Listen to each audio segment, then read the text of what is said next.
Hey friends, welcome back to another video lecture for Greek exegesis of Revelation. The title of this lecture is The Woman and the Dragon. Clearly, this lecture will focus primarily on the 12th chapter of Revelation, where we see this strange and powerful story of the conflict between a woman and the dragon. In this lecture, I want to say a few words about the structure of Revelation 12, a few suggestions by other interpreters about the structure of Revelation 12. And then I want to spend a good amount of time thinking about Revelation 12 in the context of the combat myth, or myths about combat, human or divine combat. Then I want to briefly touch on what folkloric studies can tell us about Revelation 12 and some of the expected or stereotypical roles and actions that we see there. And then conclude with some high points or some takeaways, theological takeaways from the lecture and from this material in Revelation. To begin, just wanted to compare three different structures or suggestions about the structure of Revelation 12. One by Blunt, one by Schussler Fiorenza, and another by David Aune in his 3-volume commentary on Revelation. So Brian Blunt, I'll start there with his 5-part structure. And he sees ultimately sort of two sets of frames that sort of encapsulate or encircle the hymn of praise in verses 10 through 11. And so there is, on the outside, the outer frame is the introduction to the woman and the dragon in verses 1 through 6. Then there is a description of the results of the dragon's fall in verses 7 through 9. The counter to that, the secondary part to that inner frame, is the result of the war, which is joy and lament in verse 12. And then the outer frame, again, the secondary part of the outer frame is to re-present the conflict in verses 13 through 17. Schussler Fiorenza offers a similar but simpler understanding of the structure. She uses the idea of inclusion, so that there's an opening, there's the middle portion, which is the important portion, and then the outside, the secondary part that sort of creates a sandwich, if you will. And so the first part, the top bread, let's say, of the inclusion is the portent of the woman and the dragon, the sign of the woman and the dragon in verses 1 through 6. The bottom piece of bread is the dragon's persecution of the woman in verses 13 through 17. And the meat, the middle of the sandwich, is the war in heaven in verses 7 through 12. And clearly the results of that war in verses 10 through 12. A third, and certainly the most complex suggestion of the structure of Revelation is from David Aune, who takes a source-critical approach to make sense of what he sees in this chapter. He suggests that 11:19 through 12:17 represents what was an originally independent or self-contained narrative about the woman and the dragon. Verses 1 through 6, which describe the woman and the dragon, and verses 13 through 17 were the original part. These, again, the original story was about the dragon and the woman and the conflict between those two. And that verses 7 through 9 and then verses 10 through 12 were inserted by a later editor, is his suggestion. So what do these three suggestions about the structure of Revelation tell us? I think the most important thing they tell us is that the literary structure of Revelation 12, like much of Revelation, is complex, that we get this flashback-like narrative where the time or the chronology is not always easy to ascertain. Again, I rest on that suggestion I've made in an earlier lecture about the cinematic quality of Revelation, how we move from picture to picture, flashback, or even a picture of the future, and so forth. And so we will be frustrated with Revelation 12 if we try to read it linearly, if we expect it to follow a clear sequence. It's clearly doing something more, and like much of Revelation, it is deeply symbolic. It's polyvalent. It has a number of possible and probably intended meanings. And so we'll tread lightly for the rest of our lecture as we explore some additional features of Revelation 12. Like I said at the opening, I want to put Revelation 12 into conversation or into the context of larger mythological stories about combat. Schussler Fiorenza talks about the resonances with Revelation 12 and what she calls the international myth of combat. Auni, in his commentary, notes different similarities between Revelation 12 and other combat myth stories that we can find from Babylon, from Canaan, from Egypt, and from Greece. Schussler Fiorenza points out one that may be particularly important, and that is imperial propaganda, where Roma, who is the queen of heaven, the queen of the gods, is said to give birth to Apollos, or to the incarnation of Apollos. And Apollos becomes, in imperial propaganda, Augustus and subsequent emperors. And so there's a possibility that through some of the coinage and through some of the other material culture that this imperial propaganda is being sort of subverted. It's being flipped on its head, so that this woman in Revelation 12, she's really depicted as the queen of heaven, as we'll see in just a few moments, and that her son is the real creator and sustainer of the world, not the son of Apollos, not the emperor, but Christ. Again, part of the counter-imperial propaganda that we see throughout Revelation, but we see it especially in chapters 12 and 13, what we'll talk about in a future lecture. Schussler Fiorenza also points out that there are a number of resonances in Revelation 12 with things that we have found or would find in the Old Testament or Hebrew Bible. So the first is the image or the symbol of a woman in travail, which she points to places in Isaiah and elsewhere in the Hebrew Bible Old Testament where this signifies the birth of the Messianic age, or the birth of the eschaton, the end times.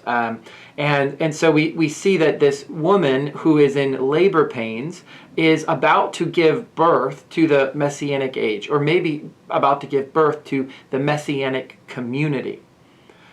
She also points out that the dragon is a familiar character from the Old Testament Hebrew Bible. Oftentimes, the dragon is equated with some of Israel's oppressors, like Babylon or Egypt. And ultimately, this figure, the dragon, it would be understood as the ultimate foe of God's people. And then finally, this idea of the accuser, who originally sort of was hanging out in the divine council and bringing accusations and judgments against the people of God, has sort of taken on a new form in Revelation, where now he has moved from the divine council to this sort of heavenly and earthly battle. But again, the idea of an accuser is something that would have found resonance with those who were familiar with the Hebrew Bible, Old Testament.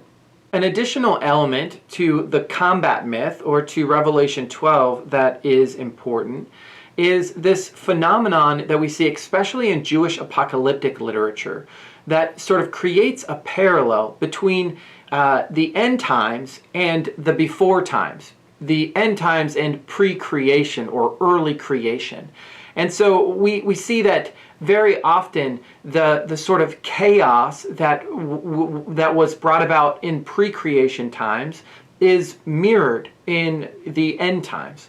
And so there are examples, for example, in 1 Enoch 6 through 11, where the angels, the watchers, are rebellious against God. They have sex with human women. They create the giants.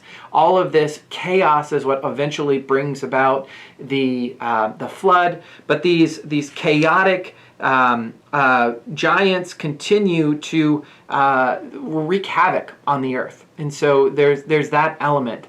The book of Jubilees has similar things. There's a chief of the fallen angels named Mastema, and the demonic offspring of the giants continued to corrupt humanity. And so all of these, by Jewish apocalyptic literature sort of returning to origins, also then anticipating the end times. One of the major functions of this literature is that the rebellion, the divine, like the semi-divine rebellion, the angels rebelling against God, is a way of explaining why evil exists, how evil came to be, and what is it doing in our world. A final possible intersection point is pointed out by Adela Yarbrough-Collins in her very well-known book on the combat myth in Revelation 12, and that is the Python, Leto, and Apollo myth. And I've outlined here some of the features that, if you've read Revelation 12, will immediately sound similar. So Leto, the character Leto, gets pregnant, in this case by Zeus, but she is pregnant. And Python, this great reptile or dragon, seeks to kill Leto. And then Leto is rescued supernaturally, first by a north wind, and then by Poseidon himself, the god of the sea. And then eventually Leto gives birth to a set of twins, Apollo and Artemis. And Apollo goes on to defeat Python, this feature or this figure who is opposed to Zeus and to Leto. And so I think David Auney's suggestion is the best, and even what Schussler Fiorenza suggests, that this was an international myth, that the first hearers and readers of Revelation would have recognized certain characteristics, certain aspects of Revelation 12, and would have been able to fill in some meaning there along the way.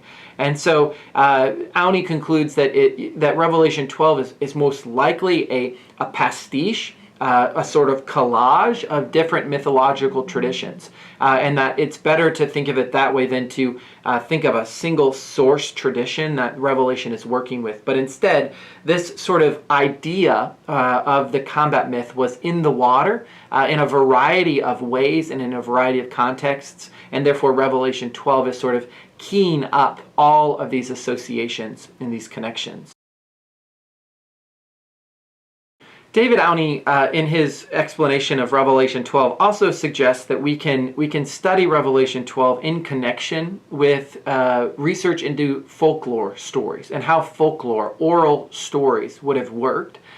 His work is broadly based on a book by Propp called Morphology of the Folktale. And really, for me and for this class, the key takeaway is that folk tales had a certain stereotypical shape to them. There was a stereotypical understanding of basic characters and of basic action and struggle in folk stories, and that if we think about Revelation 12 within this broad conception of stories that are passed down orally, stories that people know and could tell in an abbreviated or an expanded form, it might help us understand, again, some of the details of Revelation 12. And so the first thing to note about Revelation 12 in this context of folklore stories is that we have two basic characters. We have a hero and we have a villain. Now, the woman is clearly depicted as the hero in verses 1 through 12, and she's clothed with the sun, she has moon under her feet, and she is given a crown with 12 stars. All of these suggest her exalted status. They suggest perhaps the depiction of her as the queen of heaven or the queen of the gods, again, in this counter-imperial propaganda. And then the villain, the dragon, is described in verses 3 and 4 with 7 heads and 10 horns and 7 diadems and this tremendously powerful tail that's able to knock down the stars. And you'll see in the commentaries that many of the heads and the thorns and the diadems are pretty clear references, or at least very suggestive references to notions of the Roman Empire and the sort of imperial way of life. Again, imperial propaganda seems to be in the background. So that's what we have. We have a hero and we have a villain. And like in a lot of stories that you might share around a campfire or a dinner table, there is the basic action of the story is struggle. The struggle between the hero and the villain. And so the initial conflict, like a lot of folklore stories, is the sudden appearance of the villain. We have the woman, and then suddenly the villain arrives on the scene because of the woman's labor pains and her crying out in agony. Then there is the rescue or the departure of this child that she gives birth to. A significant moment is the absence of a character in a folklore story. What happens? It creates anticipation. It creates a further sort of turn in the story. Then we see more conflict. We see a struggle in heaven between the villain, the dragon, and now another set of heroes, those angels, and especially Michael, who's associated with God.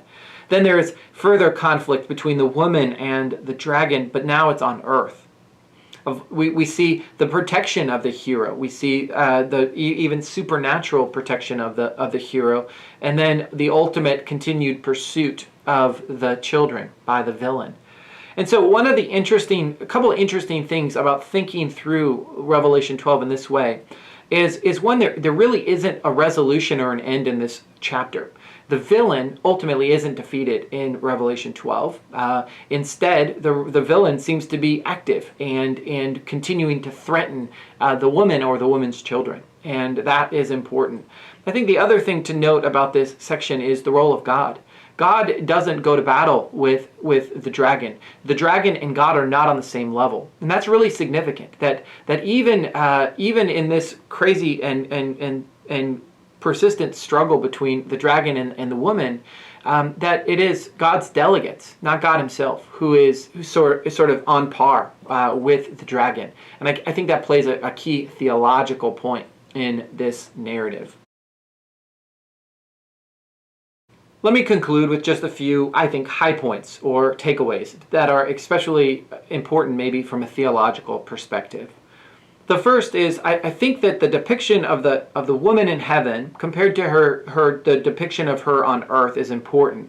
And I think Schussler, Fiorenza, and others are right that this may be an intentional response and subversion of an imperial myth about Augustus or about the emperor in general. And that really the story is being turned on its head, that this woman, this cosmic woman, is depicted as the Queen of Heaven, and the son that she gives birth to is Christ, not the emperor. The second thing to note that I think is really significant is that the birth of the son is actually his death or his resurrection. That is, I think, so fundamental that really the birth isn't the historical birth of Christ as we celebrate at Christmas. It is rather the death and resurrection and ascension of the Son, the quick snatching of the Son from the villain's attempts to kill it. So again, this is the Christ story in short. And this really reinforces the idea of Christus Victor, that the effect of Jesus' death is ultimately redemption. It's ultimately the defeat of the devil. Because the red dragon isn't thrown out from heaven until the Son is snatched away and is sort of installed in heaven. And so that is the beginning of the end for the red dragon and for his purposes. I think the third thing to point out concerns the earthly woman and her children.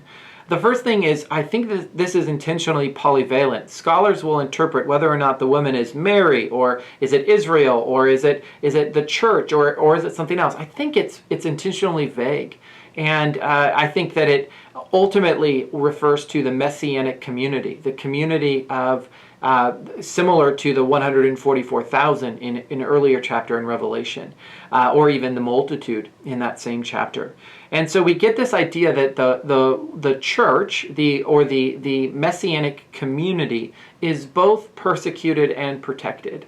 That this gives voice to the experience of persecution and hardship, but also reinforces that the wilderness is a time of protection. It is a time of formative identity creation. And so I think, again, this gives voice to some of the experience of the first readers and hearers of Revelation. And finally, I just want to just highlight or note the now of Revelation 10 through 12.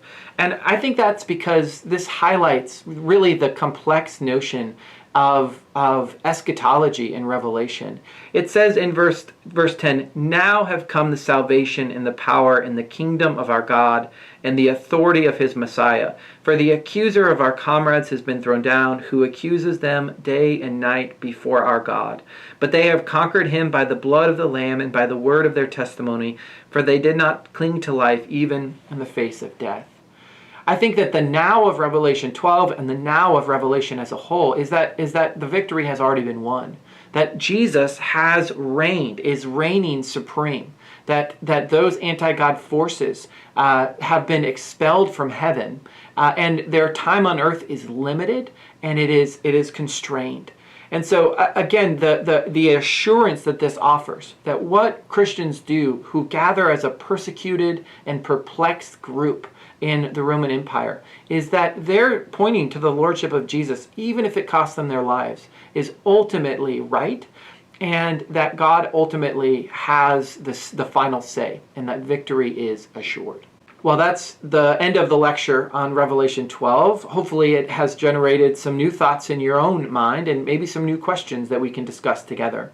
Thank you so much, as always, for your time and your attention.